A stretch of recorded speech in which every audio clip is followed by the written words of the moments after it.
You try not to let it affect you as much. You distance yourself from price action because your theory is that it's going to go from here to a lot further over time. That key word is over time. And we've all of us have said, and we know it does this a lot on the way. When Bitcoin and ETH crashed last year, fell 55% from the high, I spoke to my wife and I'm like, God, everybody's freaking out. And she's like, why, what's happened? I said, well, it's down 50%. She said, but you said that's normal. And her exact words, so just shut the you should be buying here, not freaking out. I'm like, yeah, true.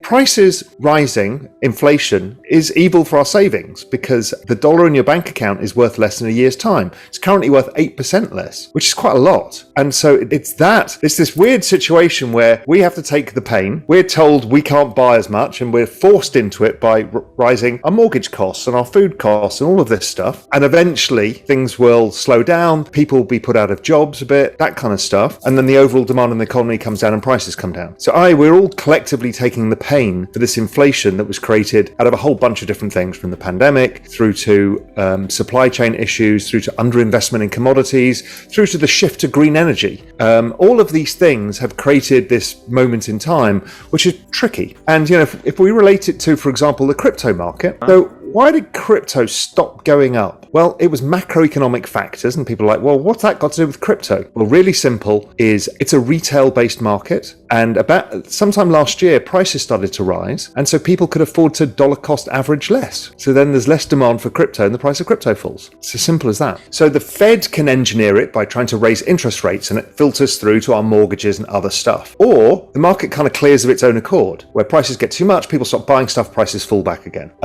So either way tends to work, and we're in this weird mess where the Federal Reserve are doing it, the markets are doing it, and we're having to take all the pain in the meantime. So my view, and it still remains, even though it seems pretty unfashionable right now with inflation at 8.5%, my view remains exactly what you talked about, is as prices go up, the economy slows down with the exact mechanism, and therefore it becomes self-regulating. And it becomes that because people are quite in debt, and it's a very old population in the US and Europe and elsewhere. So if you raise prices on your retired parents, they can't earn more money because they've got their pension, and that's it. So what happens is they end up buying less, and there's a big cohort of people. So that's why I think it automatically over time kind of self-corrects. But the other mechanism is the bond market, which is a fancy name for saying interest rates, the price that you and I and companies and governments can borrow. So if it becomes more expensive to borrow, so think of your mortgage, if you've got a mortgage, well then if it becomes more expensive to borrow, then you spend less, right? So the interest rate market forces demand to come lower. Now, let's say you don't have a mortgage and you're a renter. Well, the person you rent from has a mortgage, so they will raise your rent because of it, which is why everybody's feeling this pain now, feeling a bit poorer. But it's very clear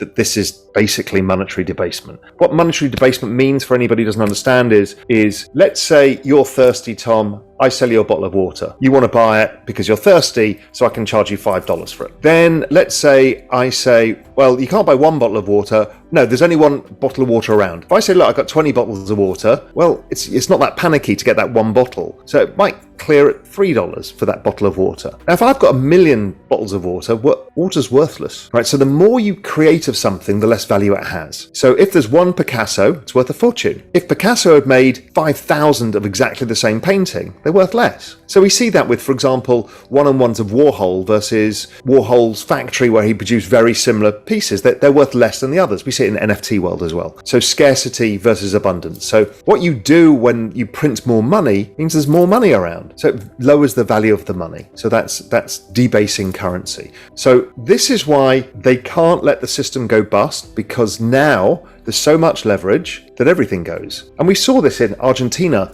famous moment in Argentina in 2001, I believe it was, called El Corralito, where the Argentinians couldn't pay their bills, the government. So what they did is they had this dual economy, the Argentinian peso and a dollar-based peso. They just took all the dollars from the bank accounts and convert them into pesos. So they got the dollars themselves to pay their debts, but basically utterly destroyed the peso and destroyed the economy. So much so that Argentina reverted to barter. It was an extraordinary moment in time. So that's the risk. The other time we saw something similar in a more developed country was Cyprus. Cyprus is a European country. Now Cyprus, they had a financial crisis. There was too much debt. It was based around property. And so what happens is the banks were insolvent, like they were in the US and like they were in Europe. But the answer was the ECB said, we're not bailing you out. So what they did is took any deposit out of the banking system over 100,000 euros and took it. So it wasn't your money. This is what got me into crypto in the first place. Once I realized it's not your money. Even if it's in a bank, it's not your money. So these are the laws of unintended consequences that happen if you allow the collateral to go under. If we were less levered, like in India, the country is very unlevered. It's like, call it 60% of GDP in debt. In a fast growing economy, it's growing 10% a year, right? That's like you taking the mortgage out and the mortgage isn't that big and you've got great income, right? The probability of you not being able to pay that debt is very low. So it doesn't matter if Indian assets fall a lot and stuff like that because there's nothing systemic there. You're not going to destroy the population. But when it's the US or Europe, you can't allow it. You just simply can't. Because also part of this is you've got this huge old population of retired people or people trying to retire. If you allow the market to clear, then their savings pool disappears. Now, it's all right for you and I. We've all gone through parts of our career where we've lost a bunch of money and we make it back. You know, you've created a startup, doesn't work, you work hard, but you can't do that when you're 75 years old. What's lost is lost. And then you have to halve your income, your spending, because you've just lost half your pool of money and you don't know how long you're going to live for. So this is why there's so much complexity with old populations, lots of debt. You just can't allow the system to go under. Don't look at it from the peak to trough. So one of the tricks I've learned with myself in a slightly different thing is wine. I love wine, and wine, good wine, is expensive. It's a lot cheaper if you buy it early, when it comes out. So I bought, and I've just taken a delivery of stuff I bought 15 years ago. Now what I do is this little mental trick, which is I write off everything I pay for wine when I buy it, because I don't see the wine for 15 years, so why do I care? And so mentally it's gone to zero. So now I'm able to drink wine which I would never open because I haven't paid for it. I write it off. And it's really helpful to use mental tricks on yourself to stop yourself doing things you shouldn't be doing, which is selling at the low, buying at the high, or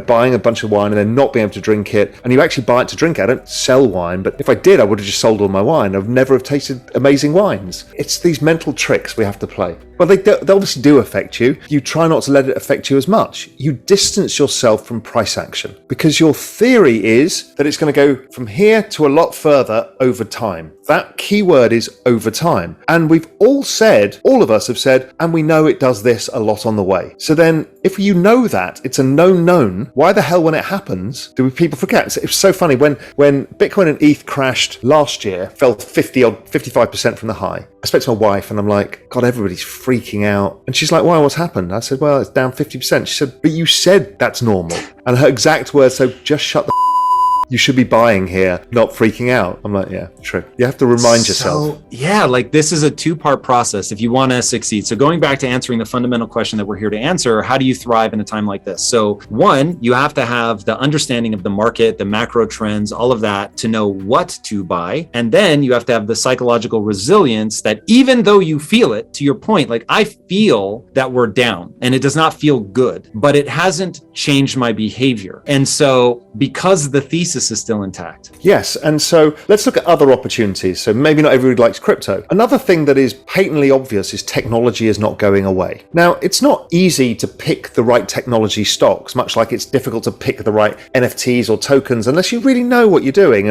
or you know that particular company or that project. But if the thesis is that technology is going to continue to have this ridiculous adoption, whether it's AI, EV, whether it's robotics, whether it's genetic sciences, all of these things that are around us, space travel, well then if it's being sold in a fire sale because everybody's panicking, well surely that makes sense because technology has outperformed the market for the last 40 years. So you always want to be buying technology. So if you're thinking of your 401k, you're in your 30s, you look at your 401k and you've still got your income, because that's the most important thing of everything, you've got your income, you should be going, okay, I should be buying technology stocks and I should be buying crypto because these are long-term mega trends.